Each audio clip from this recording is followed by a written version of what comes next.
Vamos a hablar sobre el transporte del oxígeno. Primero sabemos que las plantas son nuestras aliadas porque nosotros respiramos oxígeno y exhalamos dióxido de carbono, y este dióxido de carbono es procesado por las plantas para darnos oxígeno, y este oxígeno es el que inhalamos.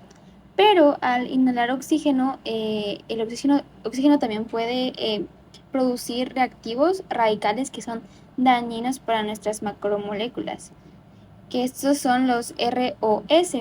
Pero nosotros en el cuerpo tenemos un mecanismo de autodefensa que son las hemoproteínas. Las hemoproteínas nos ayudan porque secuestran al oxígeno para que no se vea atacado por estos radicales. Entonces nuestras hemoproteínas son la mioglobina y la hemoglobina, que van a secuestrar a nuestro querido oxígeno. Y estas proteínas pues van a tener diferentes funciones. Por ejemplo, la hemoglobina va a transportar al oxígeno mediante los eritrocitos. Se va a encontrar en los eritrocitos para llevar el oxígeno a los pulmones y a los capilares, a los tejidos y todo lo que ya vimos en fisio. Y la hemoglobina, como su nombre dice, es músculo, va a almacenar a este oxígeno para que después pueda ser utilizado ya sea por la mitocondria o el mismo cuerpo, porque se puede guardar, almacenar y también volver a utilizar cuando sea necesario. Entonces, estas son nuestras hemoproteínas. Veamos las propiedades del oxígeno. Un repaso de fisio. El aire que nosotros respiramos no es 100% oxígeno, es una combinación, una mezcla de gases. Respiramos o en el aire hay más nitrógeno que oxígeno. El oxígeno solo está un 21% y una porción menor el dióxido de carbono. Es aquí donde entra la ley de Dalton, que dice que la presión total de una mezcla gaseosa es igual a la suma de las presiones parciales de los gases que lo componen. Entonces, nosotros para poder medir el oxígeno de nuestro cuerpo es mediante la presión parcial de oxígeno, porque no todo es oxígeno, es una parte. Y este se puede medir por los oxímetros que se ponen en los dedos o por una gasometría. Entonces, la porción parcial de oxígeno en el aire es de 150 milímetros de mercurio, pero ya en disolución, es decir, en la sangre, esta porción parcial va a ser de 100 milímetros de mercurio, que este oxígeno se va a transportar de dos maneras. Una va a ser disuelto y solo va a representar 0.13 milimoles sobre litros, una concentración muy baja, pero nosotros ocupamos mayor transporte porque esto solo representa un 3%. Así que esta mayor parte, este mayor transporte, lo da la hemoglobina, que representa un 97%, que son 8.7 milimoles sobre litros. Si sumamos estas dos cantidades, en total tenemos que la concentración de oxígeno es de 8.8 milimoles sobre litro. Eso quiere decir que por cada litro de sangre se van a transportar 200 mililitros de oxígeno. Y aquí ya tenemos más oxígeno. Entonces la mayor parte de transporte del oxígeno va a ser mediante la unión a una hemoglobina, y el 3% de la sangre, del oxígeno transportado en sangre arterial va a ser un 3%. Ok, sigamos con el capítulo y vamos a hablar sobre las proteínas, que es la mioglobina y la hemoglobina. Iniciemos con la mioglobina porque no tiene tanta información, pero es importante porque la mioglobina, como su nombre dice, mio, músculo, va a ser una proteína que va a tener solo a una globina y un grupo hierro, que va a estar reducido. Tiene que estar así, F+2, para que pueda captar el oxígeno, si no, no va a poder agarrar oxígeno. Y ocupamos que agarre oxígeno porque pues la mioglobina va a ser un almacenador de oxígeno, que lo va a almacenar en el músculo para que después la mitocondria la pueda utilizar y haga sus procesos. Entonces la hemoglobina va a tener una cadena alfa para formar la globina, y su estructura es una terciaria. Es una globina compacta. Aquí está la cadena, la única cadena alfa, y el grupo hemo. Y como mencioné, se puede almacenar el oxígeno y también lo puede almacenar y también lo puede volver a utilizar porque es una reacción reversible. Entonces, cuando el oxígeno está en la hemoglobina, se pueden separar después para que la mitocondria la pueda utilizar, o otros organelos o órganos puedan utilizar el oxígeno. Ahora, la hemoglobina, que es la más relevante es una proteína conjugada porque tiene a un grupo hemo y la proteína globina. El grupo hemo, como bien mencioné, tiene que tener al hierro reducido, un hierro ferroso, no férrico. El férrico es Fe más 3, ese no. Ocupamos el Fe más 2. Entonces, la globina es una proteína globular. ¿Qué quiere decir esto? Que va a tener forma de globito, así. Va a tener 2 cadenas alfa y 2 cadenas beta. Por eso es que se dice que tiene una configuración tetraédrica, porque tiene 2 cadenas alfa y 2 cadenas beta, que la cantidad de aminoácidos en total va a ser de 574 aminoácidos. Son muchos aminoácidos, son muchas cadenas polipeptídicas. A pesar de que es una configuración tetraédrica, es más, técnicamente son más dímeros, 2 dímeros, porque la hemoglobina tiene una unión de una cadena alfa 1 con una beta 1 y una alfa 2 con una beta 2, o sea, forman 2 dímeros, como podemos ver acá, en este dibujito. Aquí está el alfa 1, beta 2 y alfa 1 y alfa 2. Son 2 dímeros. Y, pues, como mencioné, tienen el grupo hemo, las cadenas alfa, las cadenas beta. Y ahora, veamos, en el grupo hemo se puede unir una molécula de oxígeno. Entonces, en la hemoglobina, si tiene 4 cadenas, con 4 grupos hemos, pues ¿cuántos oxígenos puede transportar? Puede transportar 4. Por eso es que representa la mayor parte de transporte, porque transporta más oxígeno en uno solo. Una hemoglobina transporta 4 oxígenos. Y entonces aquí se une el oxígeno. Pero pasa algo, porque hay otras sustancias que se pueden unir a la hemoglobina. Entonces pelean con el oxígeno. Por ejemplo, el monóxido de carbono, que es producido por la combustión, incendios y todo eso, es muy peligroso porque se pelea con el oxígeno para poder pegarse al grupo hemo. Entonces, si se pega al grupo hemo, pues puede ocasionar la muerte porque pues estaríamos transportando una sustancia peligrosa. Y acuérdense que puede transportar 4 moléculas. Y el dióxido de carbono no se va a unir al grupo hemo, sino que este se va a unir al amino terminal. A este amino terminal, aquí es donde se va a unir el dióxido de carbono. Y el dióxido de carbono se puede transportar de 3 maneras. Recordemos que el oxígeno se puede transportar de 2 maneras, disuelto o por la hemoglobina. Pero el dióxido de carbono se transporta de 3 maneras. Se puede transportar de manera disuelta, que solo va a representar un 7%, pero también se puede transportar por una hemoglobina, que es la carboamina hemoglobina, que representa un 23%, o mediante la formación de bicarbonato, que es la mayor representación de transporte del dióxido de carbono, que vamos a ver más adelante detallado. Entonces, seguimos con la hemoglobina. La hemoglobina puede tener varios nombres o son varios tipos dependiendo qué se une. Si se une oxígeno, pues es una oxihemoglobina. Si se une dióxido de carbono, es la carbamina hemoglobina que les mencioné antes. Si se une monóxido de carbono, es la carboxihemoglobina. Si no se une oxígeno, pues va a ser desoxihemoglobina. Y si se une un protón, un hidrogenión, pues es una hemoglobina ácida. Y la oxihemoglobina, el color de la carne, la da la oxihemoglobina. El color rojo la da la oxihemoglobina, y cuando no hay oxígeno, pues le da un color rojo púrpura a la carne, y esa es gracias a la hemoglobina, la desoxihemoglobina. Entonces, si ven una carne roja, o por ejemplo, en la misma sangre, una sangre arterial es rojo intenso por esta hemoglobina, la oxihemoglobina, porque hay oxígeno. Pero si no hay oxígeno, se ve púrpura como en la sangre venosa, porque pues en la sangre venosa no transportamos tanto oxígeno, sino que transportamos más dióxido de carbono, pero acuérdense que el dióxido de carbono no se agrega al grupo ferroso, sino en el terminal. Entonces, Por eso el color es un rojo púrpura, por la desoxihemoglobina. Ahora sigamos más a detalle con la estructura de la hemoglobina. La hemoglobina tiene una estructura cíclica de una porfirina y un grupo de hierro, un hierro reducido.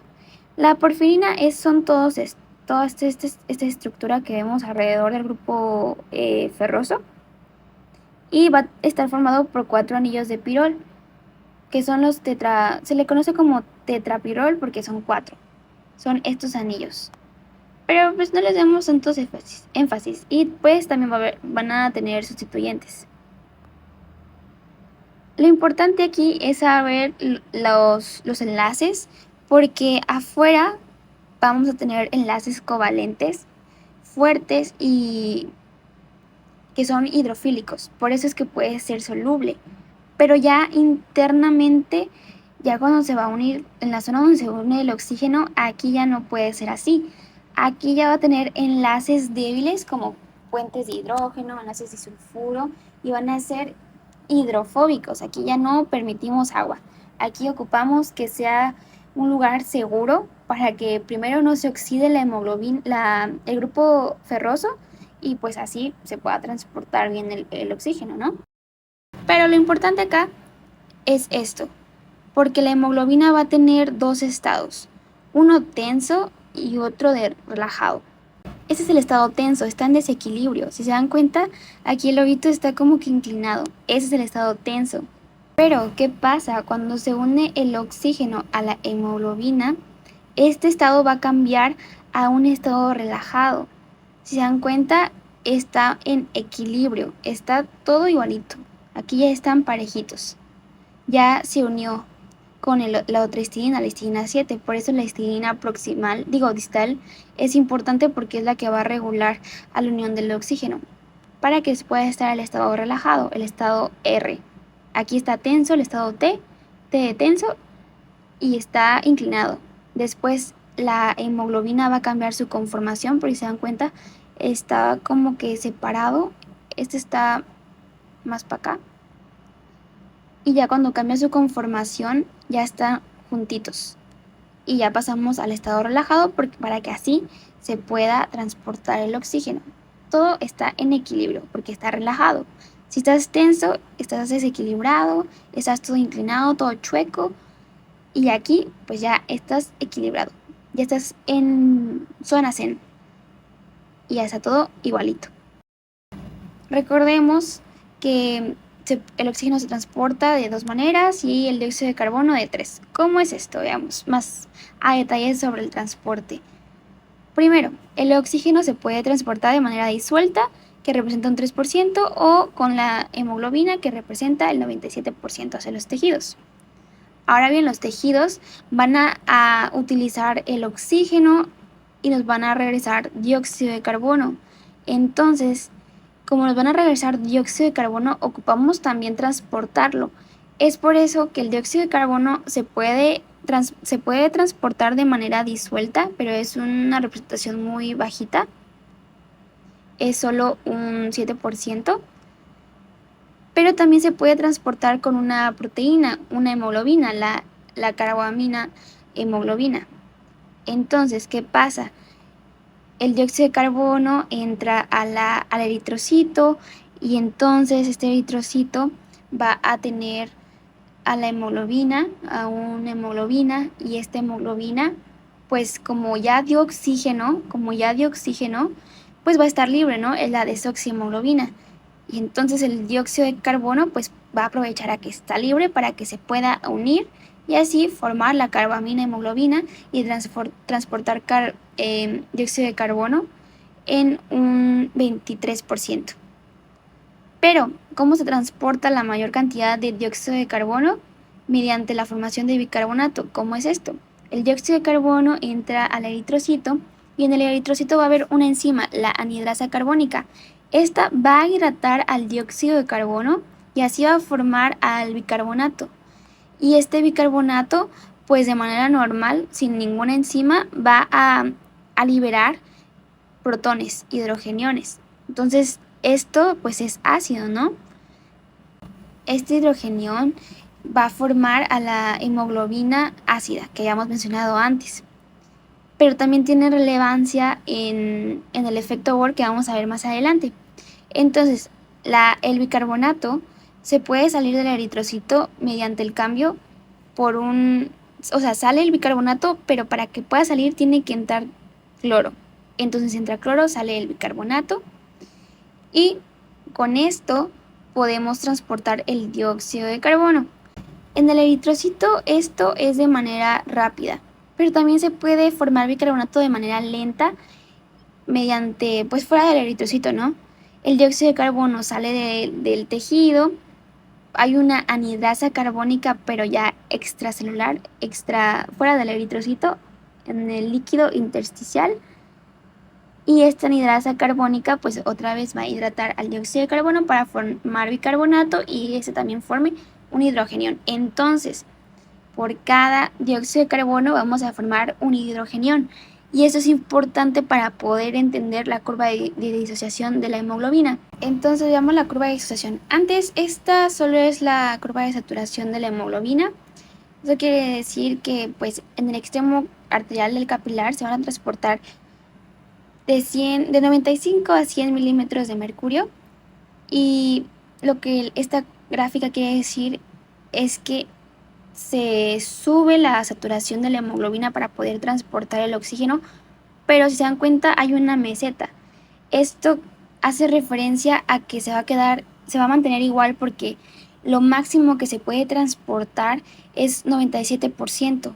Por eso es que hay una meseta porque no puede rebasar esto. Esto es lo máximo en la sangre arterial. En la sangre venosa lo máximo es 75%, que son 40 milímetros de mercurio. Ahora, la curva de disociación de la hemoglobina es importante porque aquí vamos a tener un marcador de afinidad que es la P50, esa que está de negro. La P50 es un marcador de afinidad que nos dice o representa la presión parcial de un gas necesario para alcanzar el 50% de saturación de una proteína. En este caso, la hemoglobina, y la porción parcial sería del oxígeno. Entonces, lo que quiere decir la gráfica es que si la curva se va hacia la derecha, que es la azul, va a haber menor afinidad hacia el oxígeno.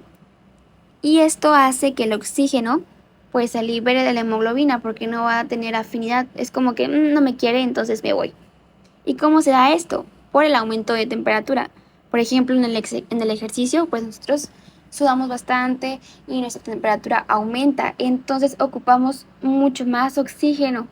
Por eso es que cuando hacemos ejercicio, nuestra temperatura aumenta porque ocupamos oxígeno.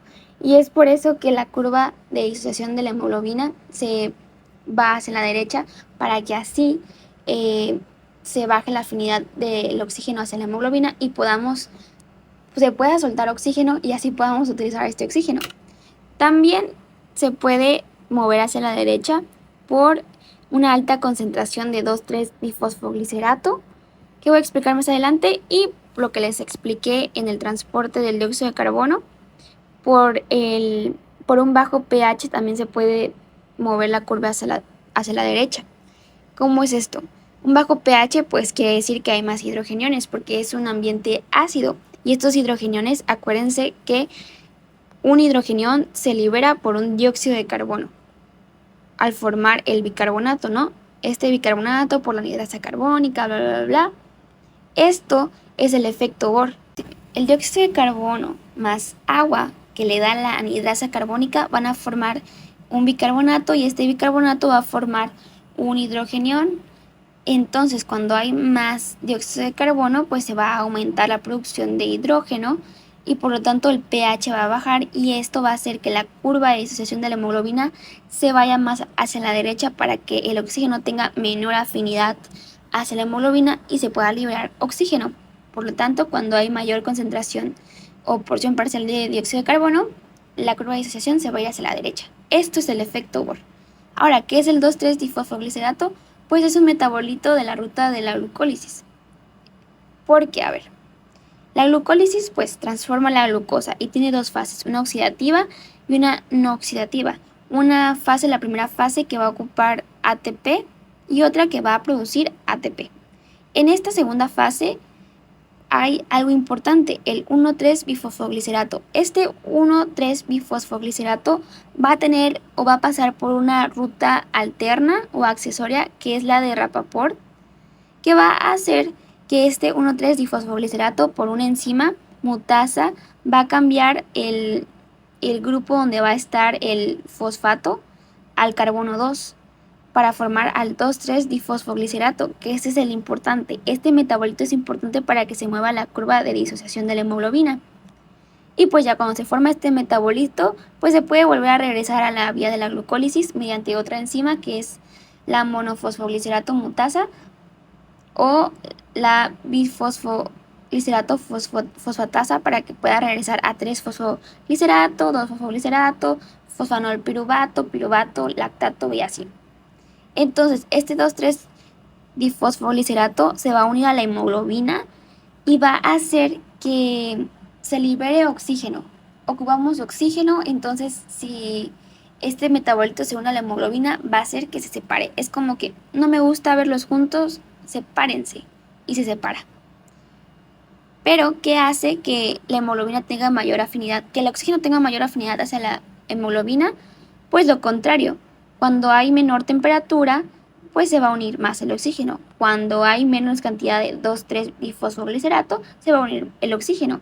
Y cuando el pH aumente, es decir, que sea más básico porque hay menos hidrogeniones o porque hay menos dióxido de carbono, pues esto va a hacer que el oxígeno esté pegadito a la hemoglobina.